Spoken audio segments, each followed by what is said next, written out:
অনেক মানুষ ইমানটা নষ্ট করে ফেলে, দামি দৌলতটা নষ্ট করে ফেলে কথার কারণে, কর্মের কারণে।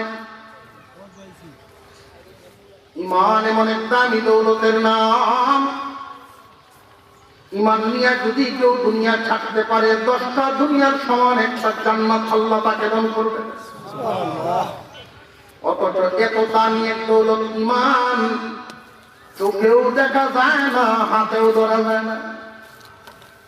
এই ইমান খুব পাহারাদারির সাথে রাখা লাগে, খুব সাবধানে। এই জন্য কথাবার্তা বললে খুব সাবধানে বলা লাগে। এমন কিছু কথা আছে যেই কথায় ইমান নষ্ট হয়ে যায়।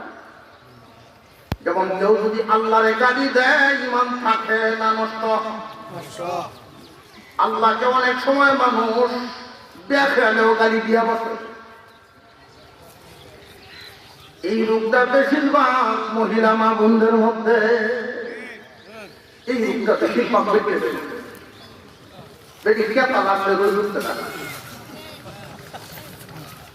হয় না, হয় না, কে তালা আসলে রোজ উঠতে না। এখন দেখবেন আল্লাহরে গাইড হয়েছে, যা বলতে যা বলতে ইমান আসছে না গেছে। আরো জোরে গান। পুরুষের মধ্যে কিছু আছে সাপের চেতো 8 নম্বর হচ্ছে, বেটাটা 6 নম্বর। আল্লাহ এই বান্দা, তোমার মতো বহু মানুষ কেউ দেখে না। আল্লাহর প্রতি সবসময় সন্তুষ্ট থাকা, মনে রাখবেন ইনশাআল্লাহ। চাইলে একমাত্র কার কাছে চাইব?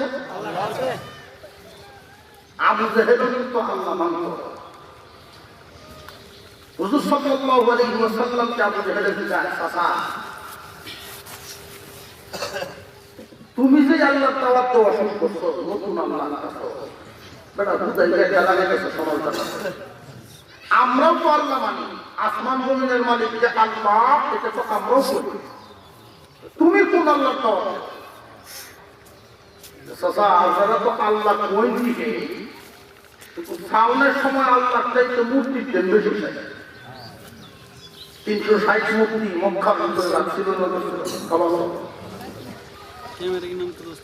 মুসলমানের মধ্যেও এমন বহু আছে।